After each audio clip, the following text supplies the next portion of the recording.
इस वीडियो में हम डिस्कस करेंगे एसी जनरेटर के बारे में। तो देखिए पहले एसी जनरेटर के पार्ट को देख लेते हैं। तो एसी जनरेटर के जो मेन पार्ट होते हैं वो ये होते हैं, यहाँ पे ये जो हैं ये यहाँ पे मैग्नेटिक पोल्स हैं, ये नॉर्थ है ये साउथ है। तो जो मैग्नेटिक फील्ड की डायरेक्शन होगी वो इस तरीके से होगी। उसके बाद ये जो ABCD है ये एक रेक्टेंगुलर कोइल है। उसके बाद यहाँ पर ये जो R1 और R2 है ये यहाँ पे स्लिप रिंग होती हैं, क्योंकि हम यहाँ पे एसी जनरेटर की बात करें तो एसी जनरेटर में R1 और R2 होंगी वो स्लिप रिंग होंगी। और यहाँ पर ये जो B1 और B2 हैं ये यहाँ पे तो ये ब्रशेज हैं जो AB पोर्शन को और CD पोर्शन को रिंग के साथ कनेक्ट करती है। तो अब इसकी वर्किंग को देख लेते हैं। देखिए जो जनरेटर होता है वो टू फिनोमिनाज पर काम करता है। एक तो Faraday law of electromagnetic induction, यानी कि कभी भी जो कंडक्टर होगा अगर वो मैग्नेटिक फील्ड में मूव करेगा तो उसके अंदर करंट जनरेट हो जाएगा। और दूसरा ये काम करता है कि ये फ्लेमिंग राइट हैंड रूल पर काम करता है। तो अब देखिए इसकी वर्किंग को देख लेते हैं। तो हम ये कह रहे हैं कि जो रेक्टेंगुलर कोइल है उसको हम इस तरीके से घुमा रहे हैं, यहाँ पर इस तरीके से घुमा रहे हैं। तो इससे क्या होगा कि इससे जो AB पोर्शन होगा वो अपवर्ड मूव करेगा और जो CD पोर्शन होगा वो डाउनवर्ड मूव करेगा। तो जो AB पोर्शन है वो अगर अपवर्ड मूव कर रहा है तो अगर हम फ्लेमिंग राइट हैंड रूल से देखें, अगर यहाँ पे मैग्नेटिक फील्ड B है और जो AB पोर्शन है वो ऊपर की तरफ मूव कर रहा है, यानी कि जो फोर्स है मूवमेंट ऑफ कंडक्टर ऊपर की तरफ हो रही है, तो उसके अंदर एक करंट जनरेट होगा, इंड्यूस्ड करंट। उसकी जो डायरेक्शन होगी उसकी डायरेक्शन ये होगी। तो इसका मतलब जो AB ब्रांच होगी उसमें जो करंट की डायरेक्शन होगी वो हमारी इस तरीके से होगी। अब यहाँ पे करंट की डायरेक्शन AB में ऊपर की तरफ है तो इसमें CD पोर्शन में जो करंट की डायरेक्शन होगी वो इस तरीके से होगी। इसका मतलब जो हमारे सर्किट में करंट फ्लो करेगा उसका जो पाथ होगा वो इस तरीके से होगा। यहाँ पर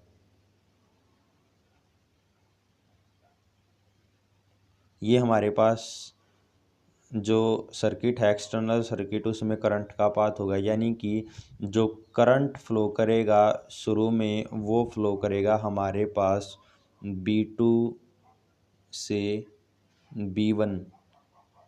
तो इस तरीके से जो करंट है वो फ्लो करेगा। उसके बाद अब देखिए उसके बाद हाफ रोटेशन पे क्या होता है कि ये जो AB पोर्शन है ये इधर आ जाता है और जो ये CD पोर्शन है ये यहाँ आ जाता है।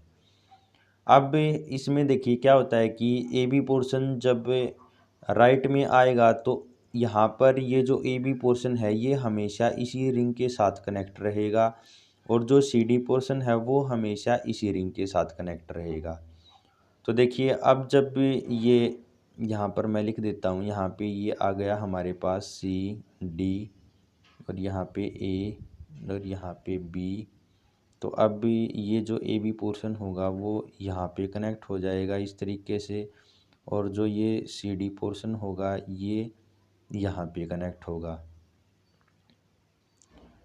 अब देखिए जो फर्स्ट केस था उसमें तो जो करंट की डायरेक्शन थी वो इस तरीके से थी, B2 से B1 थी। अब देखिए इसमें यहाँ पर जब ये AB पोर्शन राइट में आ गया तो अब ये जो CD पोर्शन है ये ऊपर मूव करेगा और जो AB पोर्शन है वो डाउनवर्ड मूव करेगा। तो जो AB पोर्शन है वो डाउनवर्ड मूव करेगा तो जो करंट की जो हमारे पास पाथ होगा वो होगा इस तरीके से। तो ये हमारे पास करंट का पाथ होगा। तो अब देखिए ये AB कनेक्ट कहाँ है, ये इस रिंग के साथ कनेक्ट है, वो फर्स्ट ऊपर वाली रिंग के साथ कनेक्ट है। तो अब जो करंट फ्लो करेगा वो इस डायरेक्शन में फ्लो करेगा, इस तरीके से, इस तरीके से करंट फ्लो करेगा यहाँ पर हमारे पास। तो जो करंट फ्लो करेगा वो इस तरीके से फ्लो करेगा यहाँ पर इस तरीके से। और जो ये सेकंड पार्ट है CD वो यहाँ पे कनेक्ट है तो वो इस तरीके से। तो इसका मतलब इस केस में जो करंट की जो डायरेक्शन होगी वो होगी B1 टू B2। तो देखिए इसमें फर्स्ट जो केस था उसमें जो करंट की डायरेक्शन थी वो थी B2 to B1, और जो हाफ रोटेशन हुआ उसके बाद जो करंट की डायरेक्शन होगी वो हुई B1 से B2। इसका मतलब एक इक्वल इंटरवल ऑफ टाइम के बाद करंट की जो डायरेक्शन है वो चेंज हो रही है, और ऐसा करंट जो एक इक्वल इंटरवल के बाद अपनी डायरेक्शन को चेंज करता है उसको हम अल्टरनेटिंग करंट कहते हैं। इसका मतलब ये जो जनरेटर है हमारे पास ये एक अल्टरनेटिंग करंट जनरेटर है। अब अगर हम डीसी जनरेटर की बात करें तो देखिए डीसी जनरेटर बिल्कुल इलेक्ट्रिक मोटर की तरह होता है।